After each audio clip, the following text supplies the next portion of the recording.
જો આપણે છેલ્લા લેક્ચરમાં પ્રત્યાંકનની ક્રિયાવિધિ જોઈ. પ્રત્યાંકનની ક્રિયાવિધિમાં આપણે જોયું હતું કે કેવી રીતે આરએનએ જે છે એનું સર્જન થાય છે. આદિકોષ કેન્દ્રીય અને સુકોષ કેન્દ્રીયમાં અલગ અલગ પ્રકારે આપણે જોયું હતું કે ટાટા બોક્સ છે તો બીજું જે છે આદિકોષ કેન્દ્રીયમાં જોવા મળે છે. તો એના કારણે પ્રમોટરમાંથી ઉત્સેચકો જોડાય છે આરએનએ પોલિમરેઝ અને એ નવા આરએનએ જે છે બનાવે છે. આપણે આટલા આરએનએ વિશે માહિતી જે છે આપણી ટેક્સ્ટ બુકમાં આપેલી છે. 28S rRNA, 18S rRNA, 5.8S rRNA small ribonucleic acid RNA વિશે વાત કરી છે. તો આ બધાનું સર્જન જે છે ને એ આરએનએ પોલિમરેઝ જ કરે. અને એનું કામ એ શું છે બધા આરએનએ ના ઘટકોને જોડવા. એટલે એક જ ઉત્સેચક અગત્યનો હતો આપણે ત્યાં તેનું નામ છે આરએનએ પોલિમરેઝ.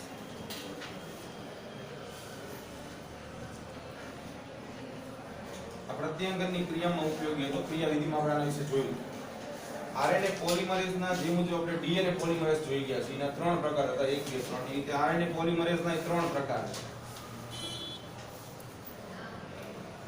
એમાં પહેલા નંબર ઉપર આરએનએ પોલિમરેઝ 1.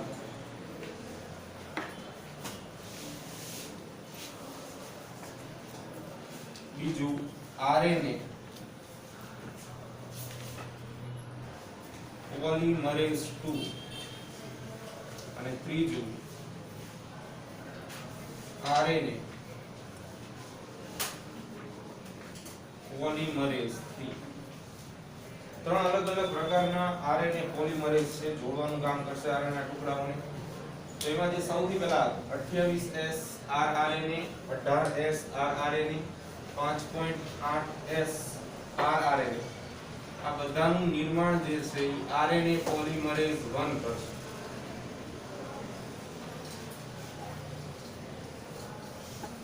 આરએનએ પોલિમરેઝ 1 જે છે એ આ બધા ઘટકોનું સર્જન કરશે. બીજા નંબર ઉપર mRNA એટલે કે મેસેન્જર આરએનએ.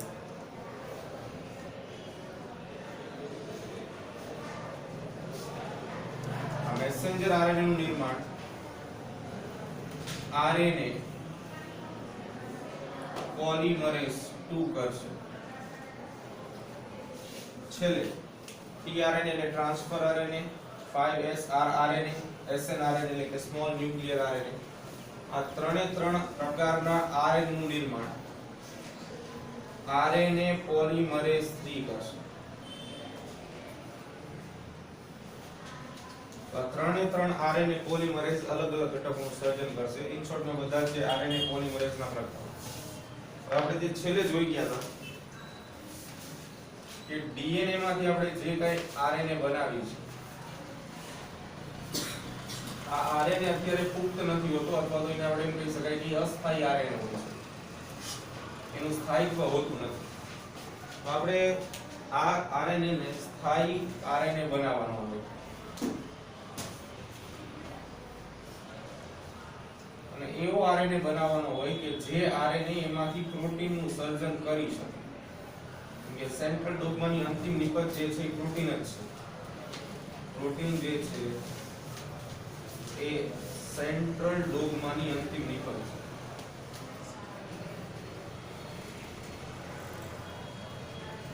તો પ્રોટીન બનાવવા માટે જરૂરી છે સ્થાયી આરએનએ. આપણી પાસે અત્યારે મેળો છે અસ્થાયી આરએનએ. તો અસ્થાયીમાંથી સ્થાયી બનાવવો પડે. જેના માટે કોઈ ને કોઈ ક્રિયાવિધિ આપણે જોવી પડશે. અને એ ક્રિયાવિધિ જોવાની છે સ્પ્લાઇસિંગ પ્રક્રિયા. જે જનીનો આવી રીતે સ્પ્લાઇસિંગ પ્રક્રિયા દર્શાવે છે એટલે કે ક્રિયાશીલ અને બિન ક્રિયાશીલ ઘટકોમાંથી બિન ક્રિયાશીલ ઘટકો નીકળી જાય અને માત્ર ક્રિયાશીલ ઘટકો રહે, તો આ બધાને સ્પ્લિટ જનીનો કહેવામાં આવે. એક શબ્દથી સ્પ્લિટ જનીનો. સ્પ્લિટ એટલે જુદું પડવું, તો વિભાજન થવું, બરાબર. સ્પ્લિટ જનીનો. આ સ્પ્લાઇસિંગની ક્રિયાવિધિ દર્શાવતા જનીનોને સ્પ્લિટ જનીનો કહેવાય. સ્પ્લિટિંગ પ્રોસેસ સમજશું, બીજા શબ્દમાં સ્પ્લાઇસિંગ પ્રોસેસ.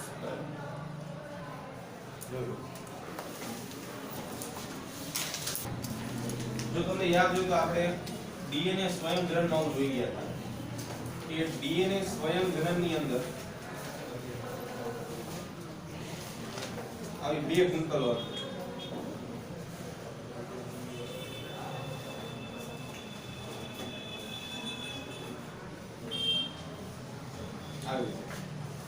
એની અંદર એક કુંતલમાં સીધે સીધી શૃંખલા બનતી હતી જેને આપણે નામ આપતા હતા અગ્રેસર શૃંખલા અને બીજામાં બનતી હતી વિલંબિત શૃંખલા. વિલંબિત શૃંખલા એક એવી શૃંખલા હતી કે જે આરએનએ નું નિર્માણ કરતી હતી. આ ઉદાહરણ તરીકે આરએનએ તો શૃંખલાને આપણે નામ આપતા હતા જો તમને યાદ હોય તો એન્ટીસેન્સ શૃંખલા કે જે શૃંખલા આરએનએ નું નિર્માણ કરે અને એની દિશા આપણને ખબર હતી 3' to 5'. હવે અહીંયાથી આપણે આરએનએ બનાવ્યું છે. ઉદાહરણ તરીકે આ આપણો જે ડીએનએ છે આ ડીએનએ આ રીતે છે.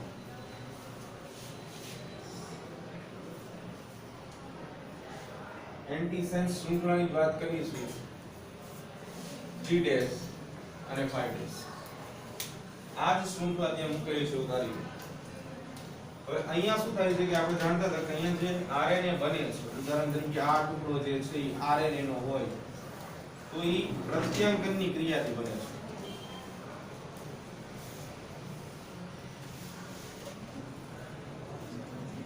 શેના દ્વારા બનશે? પ્રત્યાંકન દ્વારા. તો અહીંયા જ્યારે પ્રત્યાંકનની ક્રિયા થાય છે એટલે આપણે કાલે બે ભાગો સમજ્યા હતા એક્સોન્સ અને ઇન્ટ્રોન્સ.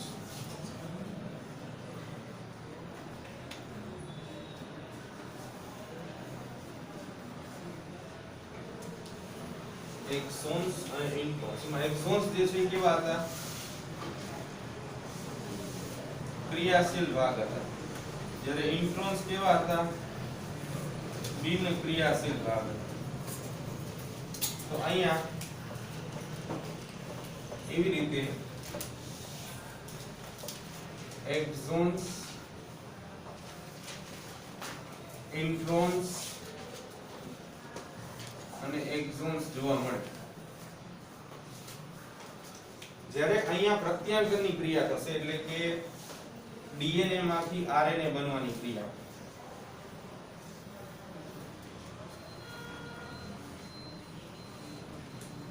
ત્યારે પ્રત્યાંકનની ક્રિયાની નિપજ સ્વરૂપે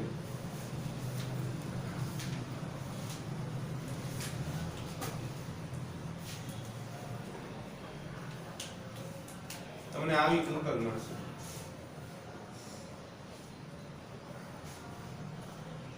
પણ આની કરતા વિરુદ્ધ ધ્રુવની હોય 5' અને 3' પ્રકારની. તો આપણે સમજી શકાય કે વિરુદ્ધ પ્રકારની જ બને ઊંડી. અહીંયા જે આરએનએ બને છે એને એચએન આરએનએ કહેવામાં આવે છે. એટલે હિટરોજીનસ ન્યુક્લિયર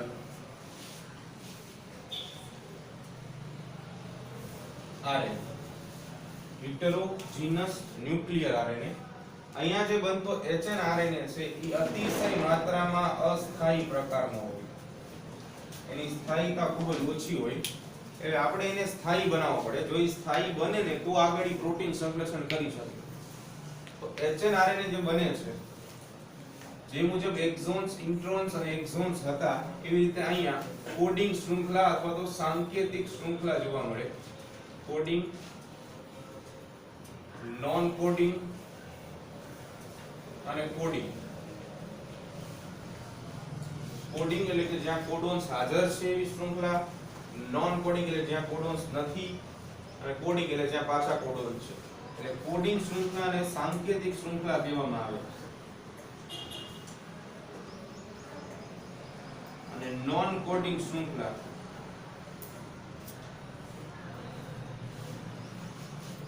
બિન સાંકેતિક શૃંખલા.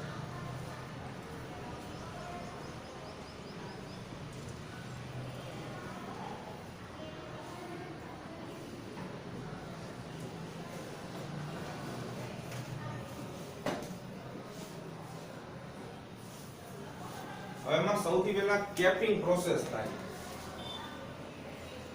બે સાથે થાય છે પણ આપણે અહીંયા બેને અલગ અલગ બતાવશું. કેપિંગ. કેપિંગ ની અંદર શું થશે તો કે જે આપણી પાસે એચએન આરએનએ છે આ આરએનએ ના 5' છેડા પર કેપ લાગશે એટલે ટોપી પહેરાઈ જશે. ઉદાહરણ તરીકે આ કેપ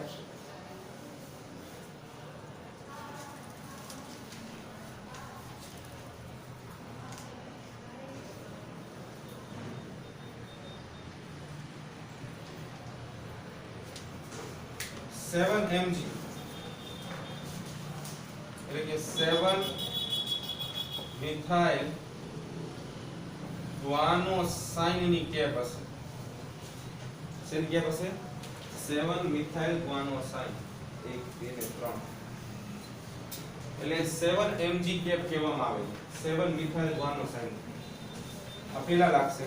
છેડો 5 ડેશ છે, યાદ રાખજો આપણે. 3 ડેશ હજી એમને છે. એટલે કેપિંગ પ્રોસેસ ની અંદર 5 ડેશ છેડા પર કેપ લાગશે. અને કેપ શેની હોય? 7 મિથાઇલ ગ્વાનોસાઇન ની. આગળની પ્રોસેસ ટેલિંગ પ્રોસેસ થાય.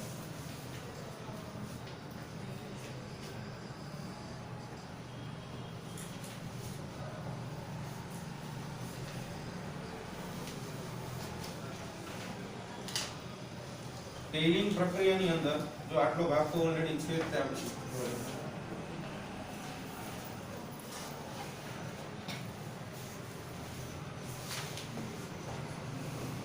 આ 5 ડેશ છે, આ 3 ડેશ છે. કેપ ઓલરેડી લાગી ગઈ છે. આ કેપ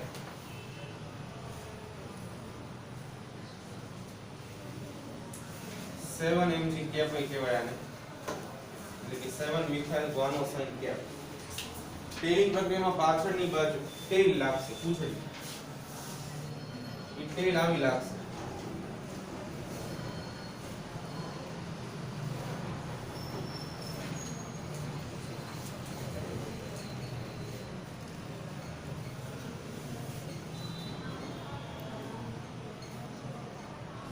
આ ટેલ જે લાગે છે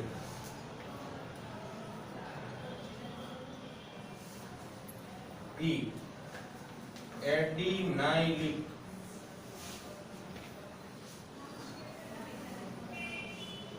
એસિડ ની હોય છે. એટલે આપણે એ દર્શાવ્યું છે. કન્ટિન્યુ આપણે ત્રણેય દોર્યા છે ને પછી આગળ દર્શાવ્યું છે. એનો અર્થ એવો છે કે અહીંયા એડિનાઇલિક એસિડ ના કુલ 200 જેટલા અણુઓ આ પૂંછડી બનાવવામાં વપરાય છે. 200 જેટલા અણુઓ જોડાઈ પૂંછડી બનાવશે. એટલે હવે આપણે લાસ્ટમાં કેપ અને ટેલ ધરાવતું આરએનએ મળે છે. હજી પણ આની અંદર જે મુજબ આપણે આગળ વાત કરી હતી કે કોડિંગ અને નોન કોડિંગ આવી બે શૃંખલાઓ આવેલી હોય. કોડિંગ શૃંખલા, નોન કોડિંગ શૃંખલા અને કોડિંગ શૃંખલા. એ અહીંયા પણ કોડિંગ, નોન કોડિંગ અને પાછી કોડિંગ આવી ત્રણ શૃંખલા હોય. આપણે આમાંથી કોડિંગ શૃંખલાને અલગ કરવાની હોય ને બિન કોડિંગને દૂર કરવાની હોય. એના માટે આપણે કરશું સ્પ્લાઇસિંગ પ્રક્રિયા.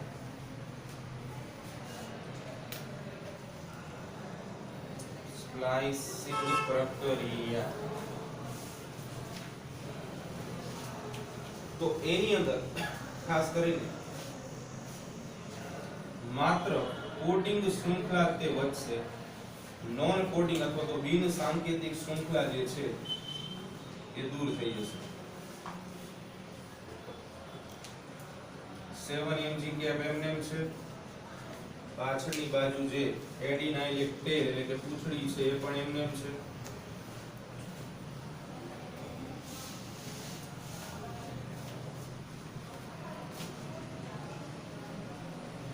કેપ ટેલ વચ્ચે જે જોવો છો કોડિંગ શૃંખલા કે જેને આપણે ગુજરાતીમાં કહીશું સાંકેતિક શૃંખલા. છેડાઓ ખાસ એક સમજશું 5 ડેશ અને 3 ડેશ. જો કેટલા પોઈન્ટ વાંધો આપણે બસ આપણે એકવાર જોઈ લઈએ. પહેલા આપણી પાસે ખાલી ડીએનએ હતો. આજે આપણે દોર્યો છે એ ડીએનએ છે. ડીએનએ માં પ્રત્યાંગનની ક્રિયા થઈ જે મુજબ આપણે સ્વયંજનનમાં જોયું હતું કે એમાંથી એમઆરએનએ બને પેલા એચએનઆરએનએ બને છે એટલે હિટ્રોજીનસ ન્યુક્લિયર આરએનએ એમાં કેપિંગ પ્રોસેસ થાય 5મા કાર્બન ઉપર એટલે 5 છેડા ઉપર કેપ લાગે 7 mg ની કેપ છે એટલે 7 મિથાઇલ ગ્વાનોસાઇન ટેલિંગ પ્રોસેસ 3 છેડા પર પૂંછડી લાગે પૂંછડી શેની છે એડિનાઇલિક એસિડ ની છે એમાં કેટલા અણુ હોય એડિનાઇલિક એસિડ ના 200 જેટલા અણુ બધા જોડાઈને શું બનાવશે પૂંછડી બનાવશે પછી સ્પ્લાઇસિંગ પ્રક્રિયા કરતા આ બધા ઘટકો જે છે એ દૂર થાય છે એટલે ઇન શોર્ટ આપણને છેલ્લે જે આ અસ્થાયી સ્વરૂપનો આરએનએ હતો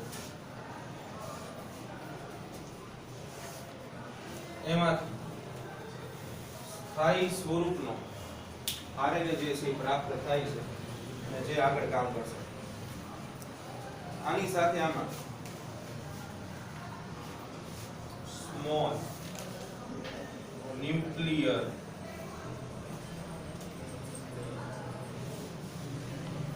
રિબોન્યુક્લિયોપ્રોટીન ના અણુઓ પણ કામ કરે છે એટલે કે સ્મોલ ન્યુક્લિયર રિબોન્યુક્લિક પ્રોટીન એટલે કે SNRNP એ પણ આ પ્રક્રિયામાં ઉપયોગી બનશે સાથે સાથે આખી પ્રક્રિયા એટલે કે આ સ્પ્લાઇસિંગ પ્રક્રિયા કરવા માટે આપણે જરૂર પડશે સ્પ્લાઇસિંગ કોમ્પ્લેક્સ એટલે સંકુલ એમ આખું સંકુલ કેપિંગ પ્રક્રિયા ટેલિંગ પ્રક્રિયાની સાથે આની જરૂર પડશે અહીંયા જે નોન કોડિંગ શૃંખલામાંથી આપણે કોડિંગ શૃંખલા ખાલી બનાવી છે પુખ્ત આરએનએ જ્યારે બનાવી છે તો એમાં આપણે રિબોન્યુક્લિયસ ઉત્સેચકની જરૂર પડે કે જે આ નોન કોડિંગ ભાગને દૂર કરી નાખે અથવા એનું શું કરી નાખે પાચન કરી નાખે તમને જે બુકમાં બતાવ્યા છે ગોળ ગોળ સર્કલ એ બધા SNRNP છે અહીંયા ઉત્સેચક તરીકે કામ કરશે આપણે જે મુજબ અહીંયા છેલ્લે ટોપિક જોયો ઇન શોર્ટમાં છેલ્લે આપણે એમઆરએનએ પરિપક્વ બનાવી અથવા તો સ્થાયી એમઆરએનએ બનાવી પરિપક્વ અથવા તો સ્થાયી એમઆરએનએ જેમાં કેપઈ છે ટેલઈ છે અને વચ્ચે સાંકેતિક શૃંખલા પણ છે તો હવે પ્રશ્ન એવો હતો કે આ જે સાંકેતિક શૃંખલા છે કોડિંગ શૃંખલા જેની આ બાજુ કેપ છે આ એક ખાસ યાદ રાખજો કેપ કયા છેડા ઉપર છે અને ટેલ કયા છેડા ઉપર છે પ્રશ્ન ઘણી વખત પૂછાતા હોય છે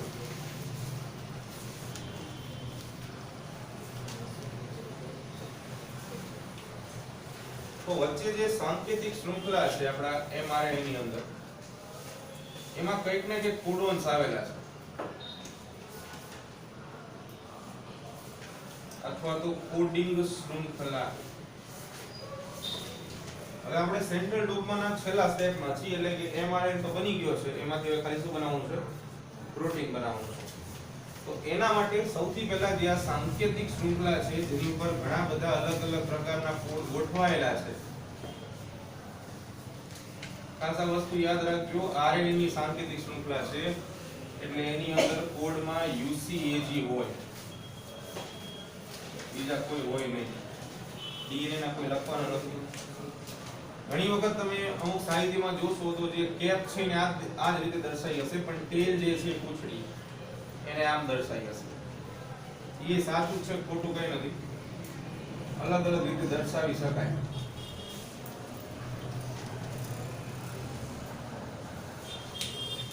આ કોડનો ઉપયોગ કરવાનો હતો છેલ્લે આપણે સેન્ટ્રલ ડોગમા જોઈએ તો સેન્ટ્રલ ડોગમામાં આવું હતું ડીએનએ માંથી આપણે સ્વયં જનન કરતા હતા જેના કારણે બીજું ડીએનએ આપણને પાછું મળતું હતું પ્રત્યાંગન નામની પ્રક્રિયા થતી હતી જેના કારણે એમઆરએનએ બનતું અહીંયા સુધી આપણે જોઈ લીધું હવે આપણે છેલ્લું સ્ટેપ જોવાનું છે એમઆરએનએ માંથી પ્રોટીન ભાષાંતરણ દ્વારા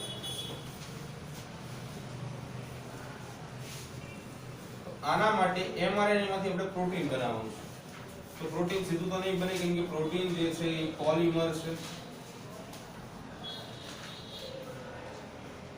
એટલે કે પોલીપેપ્ટાઇડની શૃંખલા છે.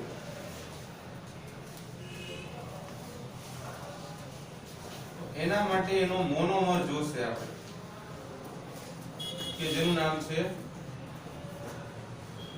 Amino acid. તો mRNA નું કાર્ય આપણે ઓલરેડી આગળ ભણી ગયા હતા કે mRNA જે છે કે જેને આપણે સંદેશાવાહક RNA કહીએ છીએ એ યોગ્ય સંદેશાઓ આપે છે અને આ સંદેશાઓ ઈ આપશે tRNA ને કે જે mRNA ઉપરના કોડોન્સ છે એ સંદેશા સ્વરૂપે જશે ગ્રહણ કરશે tRNA ને tRNA જેવા સંદેશા મળ્યા છે એવા એમિનો એસિડ લાવશે. પ્રશ્ન હવે એવો છે કે આપણી પાસે એમિનો એસિડ છે 20. તો આ 20 એમિનો એસિડ ની અંદર કંઈક ને કંઈક કોડોન અનુક્રમ આવેલા હોવા જોઈએ કે જે દરેક એમિનો એસિડ ને ઓળખે. કેમ કે અહીંયાના કોડોન જ્યારે સંદેશા સ્વરૂપે tRNA પાસે જશે ત્યારે tRNA માત્ર આ કોડોનના આધારે એમિનો એસિડ ને લાવશે.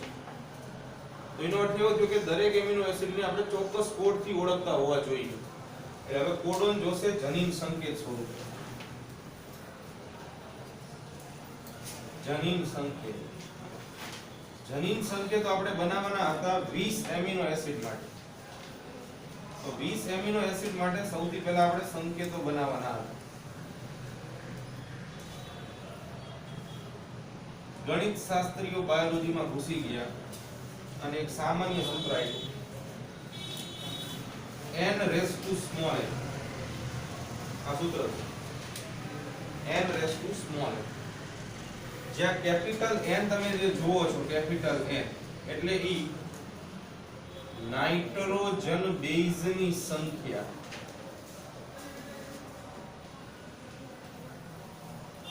અને સ્મોલ n જે છે ઈ અંકની સંખ્યા દર્શાવે છે અથવા તો જનીન અંકના સંખ્યા કે કેટલા અંકો વાળા જનીન સંકેત તમારે જોતા છે.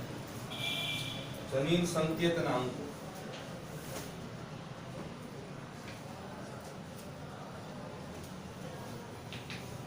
આ સૂત્રની અંદર જે જે કિંમત મૂકવામાં આવી અહીંયા બધા માટે જે કેપિટલ N છે એટલે કે નાઇટ્રોજન બેઝની સંખ્યા આપણે RNA માટે વાત કરી છે એટલે UCAG અનુસાર કેટલા આવશે 4 આવશે બરાબર. UCAG બદલાશે ખાલી આ સ્મોલ n કે જેની અંદર તમારે એકાંકી સંકેત મેળવવો હોય તો 1 મૂકવો પડશે, દ્વિઅંકી માટે 2 અને ત્રિઅંકી માટે 3. વૈજ્ઞાનિકોએ અલગ અલગ આંકડા મૂકીને જોયું. આપણે ટોટલ લાવવાના હતા 20 બરાબર. તો સૌથી પહેલા આ જ સૂત્રમાં એટલે capital N raise to small n આ જ્યારે એકાંકી સંકેત માટે આપણે જોવું ત્યારે વિચાર્યું એવી રીતે દ્વિઅંકી સંકેત માટે અને એવી જ રીતે ત્રિઅંકી સંકેત માટે.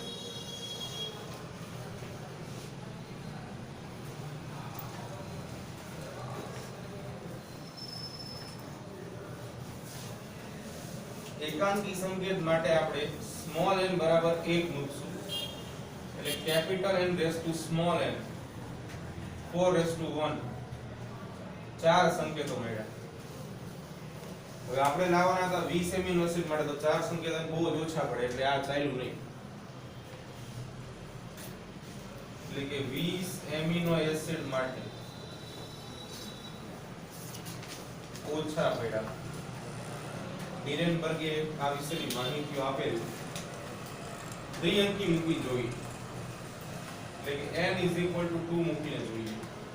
તો capital N raise to small n 4 raise to 2 4 * 4 16 આ ઓછા પડે કેમ કે આપણે 20 લાવવાના છે.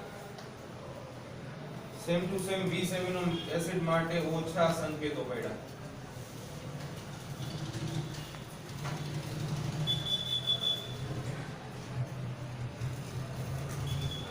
છેલ્લે ત્રિઅંકી n = 3 capital N raised to small n 4 raised to 3 4 * 4 * 4 64 64 સંકેતો.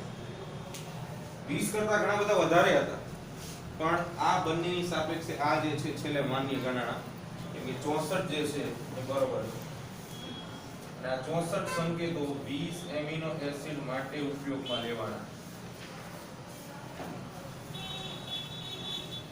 તો આવી રીતે જનીન સંકેતો જે છે કાલે આપણે જોશું ચેકર બોર્ડ મેથડ કહેવાય.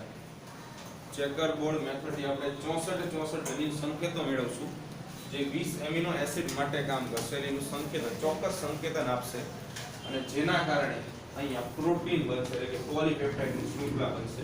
સંશ્લેષણ પ્રક્રિયા આપણે સમજશું.